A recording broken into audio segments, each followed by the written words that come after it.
નમસ્કાર મિત્રો, આજે આપણે અગત્યના સંયોજનમાં નીચે લીટી દોરેલા તત્વોનો ઓક્સિડેશન ગણવાનું છે. મિત્રો, પહેલા પણ કીધેલું છે કે જે તત્વોનો ઓક્સિડેશન શોધવાનો હોય તે સિવાયના બાકીના તત્વોનો ઓક્સિડેશન આપણે સ્વીકારી લેવાનો. એટલે કે ફોસ્ફરસનો ઓક્સિડેશન શોધવો છે તો બેરિલિયમનો, હાઇડ્રોજનનો, ઓક્સિજનનો ઓક્સિડેશન આપણે સ્વીકારી લેવો પડે. જે ઓક્સિડેશન તે તેના વિધભાર જેટલો હશે. બેરિલિયમનો ઓક્સિડેશન તેના વિધભાર +2 જેટલો, હાઇડ્રોજનનો ઓક્સિડેશન +1 જ છે, ઓક્સિજનનો ઓક્સિડેશન તેના વિધભાર -2 જેટલો છે. એટલે આપણે લખીશું કે એક ગુણાકારમાં બેરિયમનો ઓક્સિડેશન વત્તા, હવે અહીંયા હાઇડ્રોજન છે. મિત્રો, કેટલા હાઇડ્રોજન છે? 2 ના, 2 નથી, કૌંસની બહાર 2 છે. એટલે આખા સંયોજનમાં આ ભાગ બમણો છે. આ ભાગમાં સંખ્યા 2 ગણી થશે. એટલે હાઇડ્રોજન 2 ગુણ્યા 2 એટલે 4 થશે. 4 ગુણ્યા હાઇડ્રોજનનો ઓક્સિડેશન વત્તા, પછી ફોસ્ફરસ. ફોસ્ફરસ 1 છે? ના. ફોસ્ફરસ કેટલા થશે? 2. તો લખીશું 2 ગુણ્યા ફોસ્ફરસનો ઓક્સિડેશન.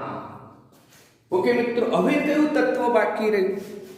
તો હવે તત્વ બાકી રહ્યું ઓક્સિજન. હવે આપણું ઓક્સિજન તત્વ બાકી રહ્યું. કેટલા છે ઓક્સિજન? મિત્રો ગણો તો ઓક્સિજન કેટલા છે?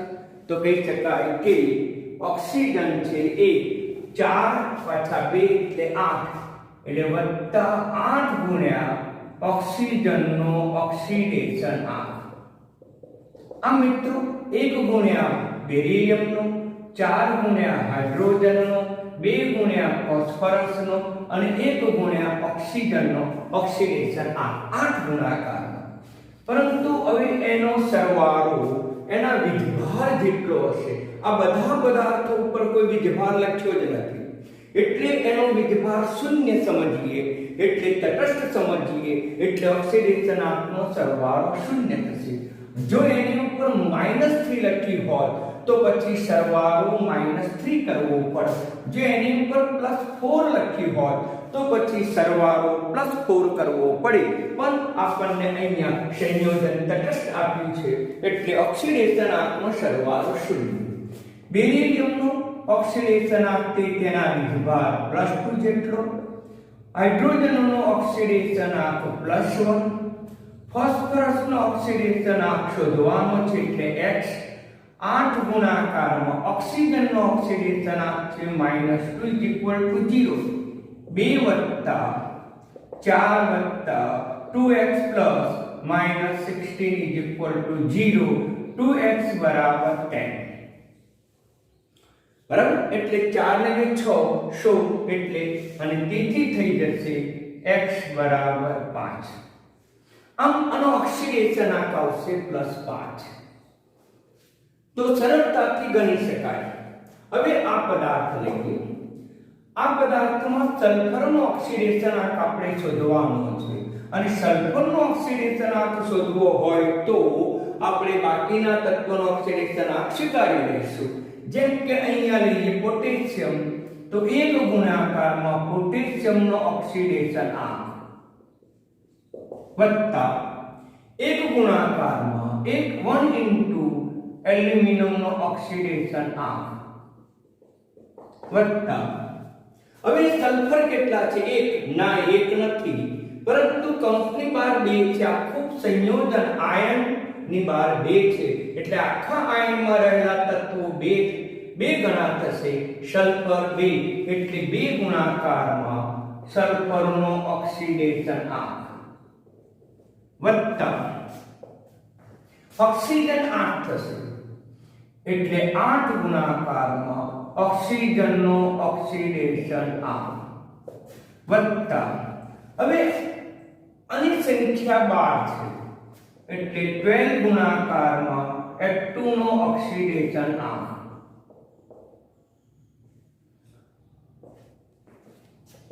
આનો પોટેશિયમનો ઓક્સિડેશન તે તેના વિજભાર જેટલો છે. પોટેશિયમનો આયન પર વિજભાર +1 છે. એલ્યુમિનિયમનો ઓક્સિડેશન તે તેના વિજભાર જેટલો અને વિજભાર +3 છે એટલે 3. 2 ગુણ્યા સલ્ફરનો શોધવાનો છે એટલે S ધારી લીધો. 8 ગુણાકારમાં ઓક્સિજન ઉપરનો વિજભાર -2 છે તો ઓક્સિડેશન -2. હવે વત્તા 12 ગુણાકાર H2O.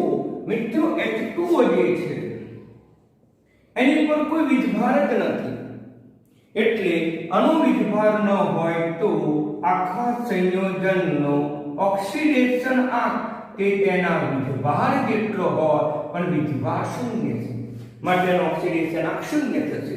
એ જ રીતે Cn-1 ની જરૂર પડે તો Cn-1 ની જરૂર પડે તેનો વિજભાર કેટલો છે -1 તો આનો ઓક્સિડેશન એ -1 થશે.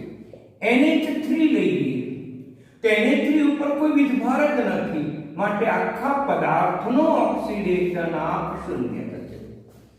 એ જ રીતે NH4+1 લઈએ મિત્રો તો આ પદાર્થ ઉપર +1 વિજભાર છે તો આખા સંયોજનનો ઓક્સિડેશન એ +1 થશે. આમ સંયોજનનો ઓક્સિડેશન આપણે અહીંયા શૂન્ય લઈએ છીએ, તટસ્થ છે. એ જ રીતે આ સંયોજન H2O છે એ પણ તટસ્થ છે એટલે એનો આખો ઓક્સિડેશન આખા સંયોજનનો ઓક્સિડેશન આપણે શૂન્ય લઈએ છીએ. તે જ પ્રકારે અહીંયા સાયનાઇડ -1 એ પણ વિજભાર -1 છે -1. હવે આપણે NH3 લઈએ. NH3 નો ઓક્સિડેશન આખા સંયોજનનો એમાં રહેલા તત્વોનો નહીં એમાં રહેલા પરમાણુનો નહીં આખા સંયોજનનો ઓક્સિડેશન એના વિજભાર શૂન્ય જેટલું.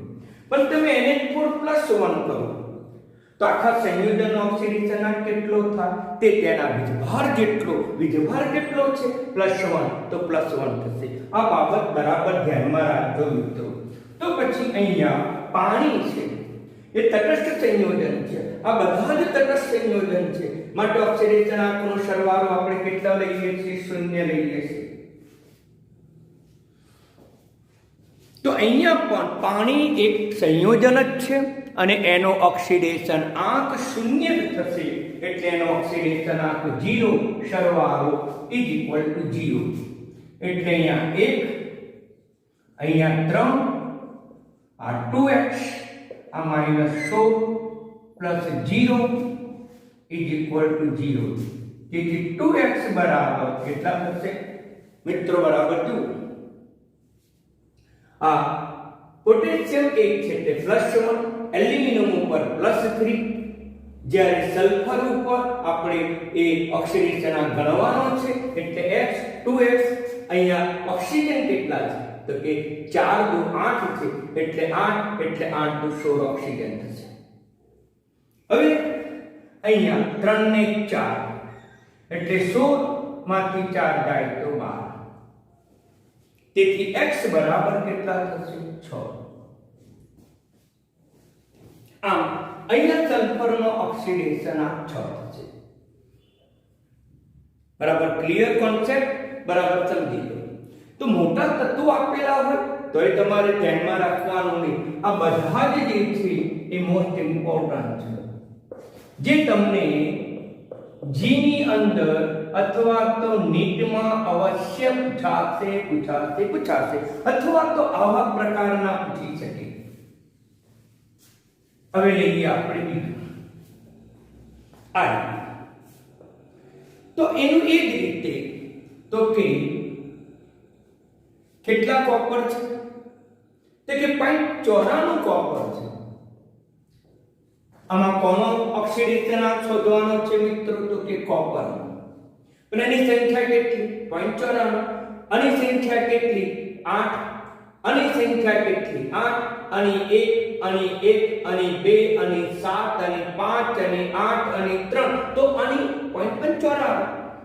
તો પછી લખી શકીએ 0.94 ગુણ્યા કોપરનો ઓક્સિડેશન આંક. વત્તા હાઇડ્રોજન કેટલા છે તો કે 1 ગુણ્યા હાઇડ્રોજનનો ઓક્સિડેશન આંક. સંયોજન તટસ્થ છે અને તટસ્થ હોય તો ઓક્સિડેશન આંકનો સરવાળો 0 થશે. આમ ઓક્સિડેશન આંકનો સરવાળો 0. હવે કોપરનો ઓક્સિડેશન આંક શોધવાનો છે એટલે મિત્રો આપણે એને x ધારી લઈશું. 0.94 ગુણાકારમાં x. એક હાઇડ્રોજનનો ઓક્સિડેશન આંક +1 છે એટલે +1 એટલે 0.94 * x બરાબર.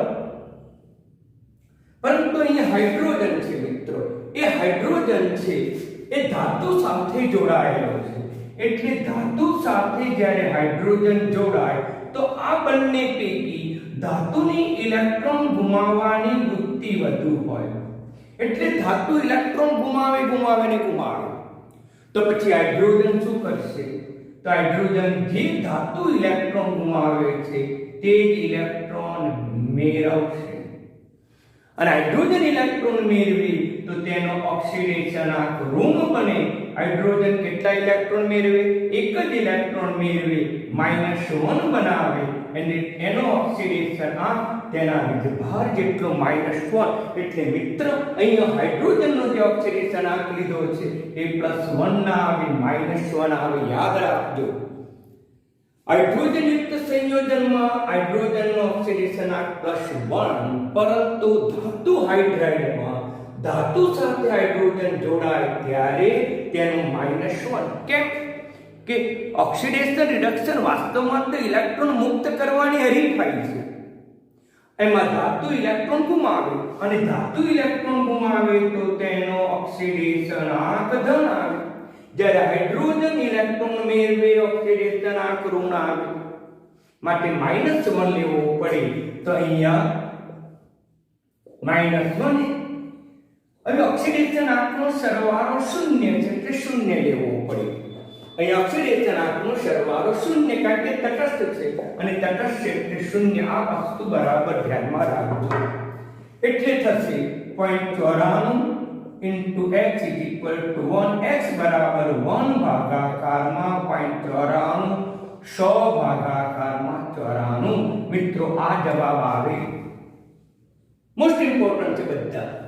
એટલે આમાં કોપરનો ઓક્સિડેશન આંક કેટલો થાય? 100 ભાગાકારમાં 94 જે કોપરનો ઓક્સિડેશન આંક થાય.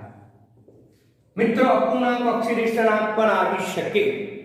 એટલા બધા જ તમને પૂછાય એવા છે મિત્રો, એટલે બરાબર તૈયાર કરજો. પણ આ બાબતે અહીંયા ધ્યાનમાં રાખજો કે હાઇડ્રોજન ઇલેક્ટ્રોન મેળવે છે માટે -1 ઓક્સિડેશન અવસ્થા. હવે ચર્ચા કરીએ આની મિત્રો. H2SO7 તો લઈશું આપણે ચોથો. 2 ગુણાકારમાં હાઇડ્રોજનનો ઓક્સિડેશન આંક. હવે ઓક્સિડેશન આંક શબ્દ લખતા જ નથી. વત્તા 2 ગુણ્યા સલ્ફરનો ઓક્સિડેશન આંક મિત્રો આપણે લખીએ છીએ. પછી 7 ઓક્સિજન છે એટલે 7 ગુણ્યા ઓક્સિજનનો ઓક્સિડેશન આંક. આ બધાનો સરવાળો તટસ્થ સંયોજન હોવાથી 0 થશે. હવે હાઇડ્રોજનનો ઓક્સિડેશન આંક 1. કારણ કે આમાં કોઈ ધાતુ છે જ નહીં, બધી અધાતુ છે અને અધાતુ હોવાથી હાઇડ્રોજનનો +1 અને આગળ હાઇડ્રોજન લખ્યો છે એટલે +1 જ લેવાનો. પાછળ લખ્યો હોય તો -1 ધાતુ સાથે સમજવાનું. સિમ્પલ છે. ધાતુ સાથે હાઇડ્રોજન પાછળ હોય તો -1, આગળ હાઇડ્રોજન હોય તો +1.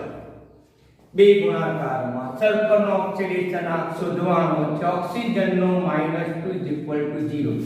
2 + 2x - 14 = 0. 2x = 12 તેથી x = 6. આમ સલ્ફરનો ઓક્સિડેશન આંક 6 થશે. હવે આ પદાર્થ ઇમ્પોર્ટન્ટ છે, બરાબર ધ્યાનમાં રાખજો. હવે H2SO5 એમાં કેટલા હાઇડ્રોજન છે? 2. તો 2 ગુણ્યા હાઇડ્રોજનનો ઓક્સિડેશન આંક.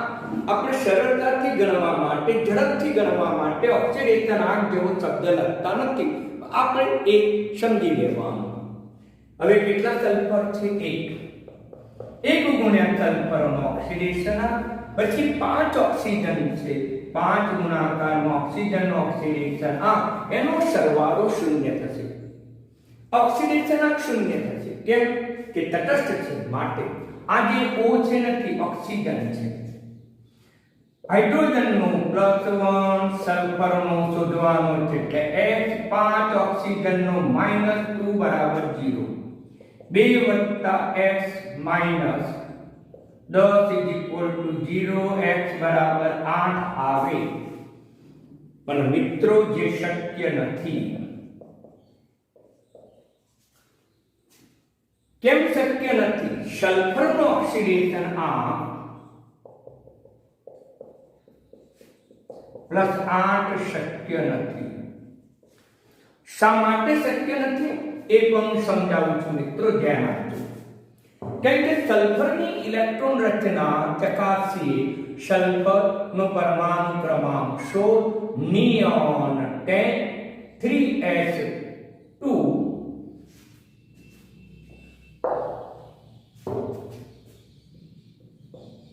3p4. આ એની ઇલેક્ટ્રોન રચના છે મિત્રો. બાહ્ય કક્ષામાં કેટલા ઇલેક્ટ્રોન છે? તો 6 ને 2 8 ઇલેક્ટ્રોન બાહ્ય કક્ષામાં છે. તેથી વધુમાં વધુ મારી ભૂલ થઈ. 4 ને 2 6 ઇલેક્ટ્રોન છે મિત્રો, મારી ભૂલ છે.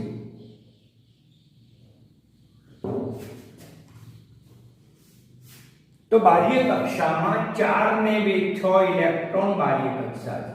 વધુમાં વધુ 6 ઇલેક્ટ્રોન જ ગુમાવે. તેથી વધુમાં વધુ ઓક્સિડેશન આંક +6 હોય. તેથી +6 થી વધુ ઓક્સિડેશન આંક ન હોય. +6 સલ્ફરનો +6 કરતા મહત્તમ ઓક્સિડેશન આંક હોઈ શકે તેની સલ્ફરનો મહત્તમ ઓક્સિડેશન આંક +6 છે. પણ અહીંયા તો 8 આવ્યો મિત્રો. તો એનો અર્થ એમ થયો કે આના બંધારણમાં પેરોક્સાઇડ હોવું જોઈએ. બરાબર સમજજો, ઇમ્પોર્ટન્ટ છે. જે સૂચવે છે કે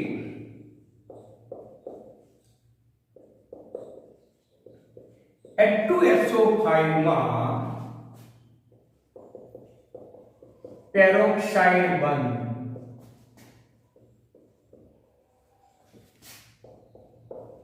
આ પેરોક્સાઇડ, પેર ઓફ ઓક્સિજન, બે ઓક્સિજન સિંગલ બંધથી પાસે જોડાયેલા હોય તો તેને પેરોક્સાઇડ બંધ તરીકે આપણે ઓળખીએ છીએ. આમ H2SO5 માં પેરોક્સાઇડ બંધ હોવો જોઈએ અથવા તો હોય.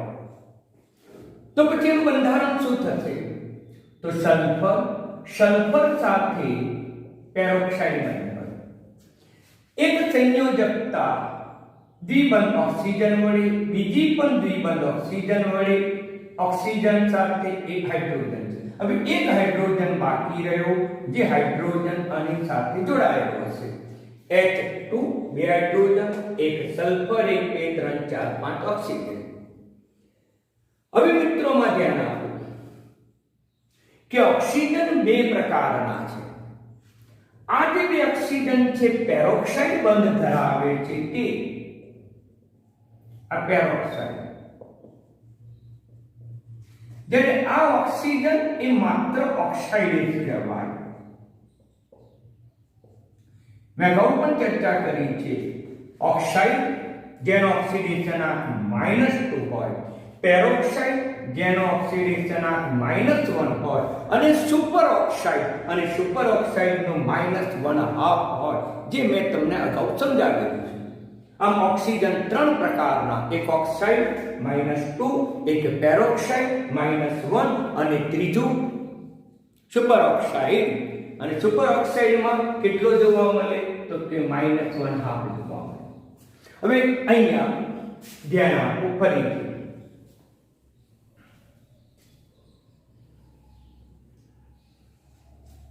તો હવે ગણીશું આપણે કેટલા હાઇડ્રોજન? 2 ગુણ્યા હાઇડ્રોજનનો ઓક્સિડેશન આંક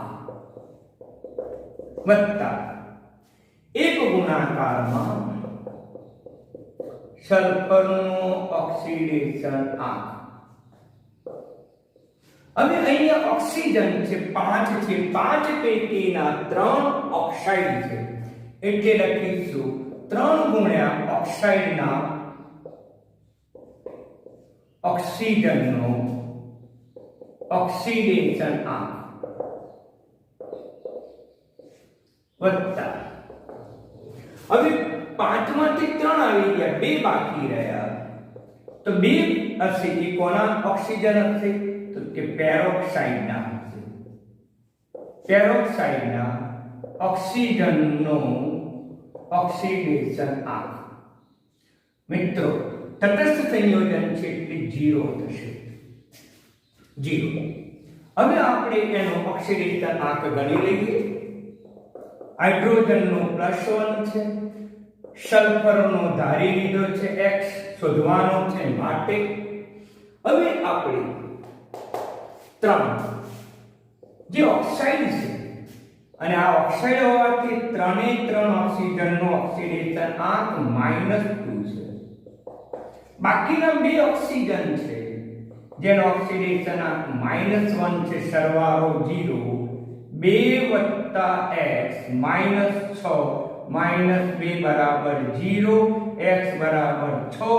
આમ સલ્ફરનો ઓક્સિડેશન આંક +1 થશે. મિત્રો સરળતાથી આપણે શોધી શકીએ છીએ. મિત્રો ઇમ્પોર્ટન્ટ છે, બહુ જ અગત્યનું છે આ બધું, જે તમારે ધ્યાનમાં રાખવાનું. મિત્રો ઓકે, તો પછી ત્યાર પછી આ બેનો ઓક્સિડેશન આંક મિત્રો જાતે ગણજો.